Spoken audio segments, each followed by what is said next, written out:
If you don't know, October is Audiology Awareness Month. I hope I'm saying that right. I have a whole doctor next to me, you guys. According to the American Academy of Audiology, nearly 29 million adults in the U.S. could benefit from wearing hearing aids. Dr. Sarah Kate Fisher from Alabama Hearing Associates joins us this morning to talk more about that topic right there. Good morning. How you doing, doctor? I'm doing great. Thank you. I am happy that you are here because, like you say, 29 million people, I mean, everybody or as many people as possible need to be aware about the benefits of those and if they qualify to use one. So please talk to us more about National Audiology Awareness Month and National Protect Your Hearing Month. We understand it's also National Protect Your Hearing Month as well, like we said. Yes.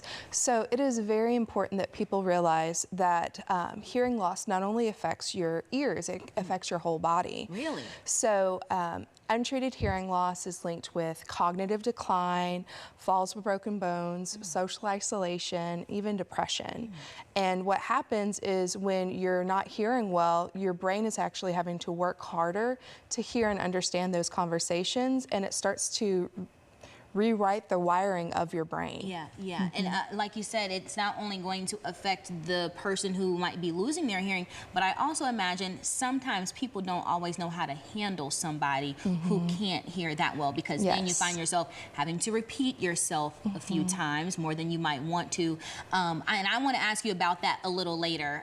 But what are some signs of hearing loss people often overlook? Yes. So usually one of the most common ones is that they're wanting to turn up the television louder than other people would prefer, asking others to repeat themselves, or complaining that people are mumbling when they're really not mumbling, because it's often I can hear but I can't understand.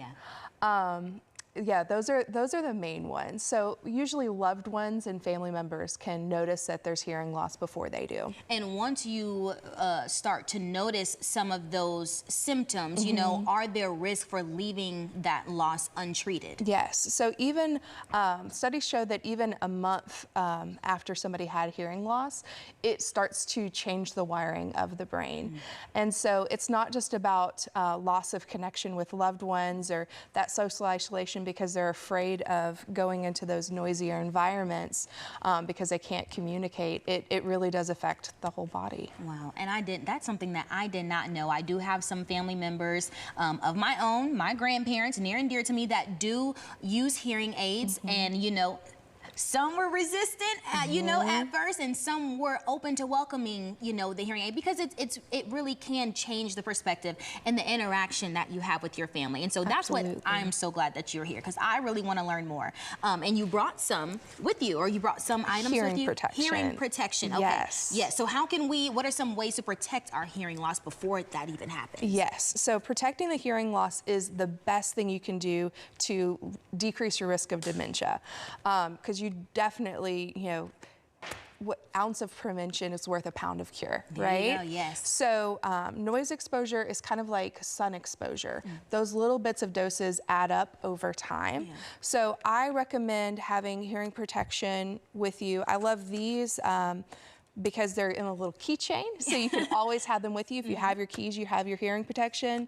And then these little roll-up hearing protection, if you've got your wallet, you have your hearing protection. There you go, yeah. I've had patients who always have their hearing protection, and the one time they forgot, they end up having permanent hearing loss because they went to a concert without hearing protection. And things like that, that's something that, especially young folks, you know, everybody will go to a concert, but like, we get excited about going to a concert. You want to be in the front row, but that's exactly where the speakers are, and it's literally just pounding. So something as simple as going to a concert can have an effect, but it's important that we protect ourselves before we even put ourselves in that situation. Exactly. Oh my gosh, that's something, you guys, right there. So I want to ask this question right now. So if we have, you know, a family member or you know someone that you know is suffering with hearing loss, how can you, as a friend or relative, be a little bit more patient, or not be so quick to get agitated when you do have to constantly repeat yourself, or they're saying you're mumbling, I can't hear you? Like, how do you handle yourself? Yes. So shouting being louder isn't helpful. It's really about being more deliberate with how you're talking. So maybe lowering the pitch of your voice, but also slowing your rate of speech so they have a better chance of understanding everything. Another one that people will forget is, you know, we're having this conversation and we're changing subjects as we need to. They may not catch that change of subject. So if you're talking about going out to dinner and then all of a sudden you're talking about real estate or moving somewhere else, they're still thinking about a restaurant, not real estate. And then you're going, okay, are they going crazy or did they not hear me? So it's good to just make sure that they know when you're changing the subject. There you go, being intentional. And I know my producer is saying we have 1 minute, so one more last question for you. It's a lot that you shared with us today. Where can folks go to learn more information if they know someone who needs assistance? Yes, so I would recommend going to our website, alabamahearing.net.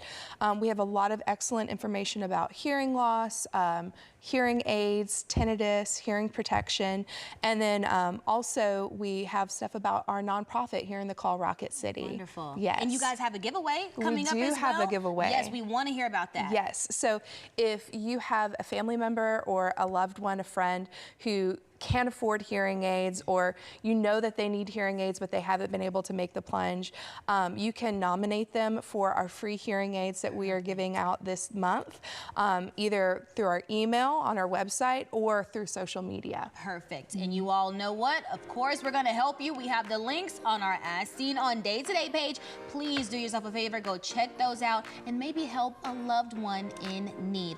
Doctor, thank you so much for stopping by today. It was a true pleasure. Having me. Of course.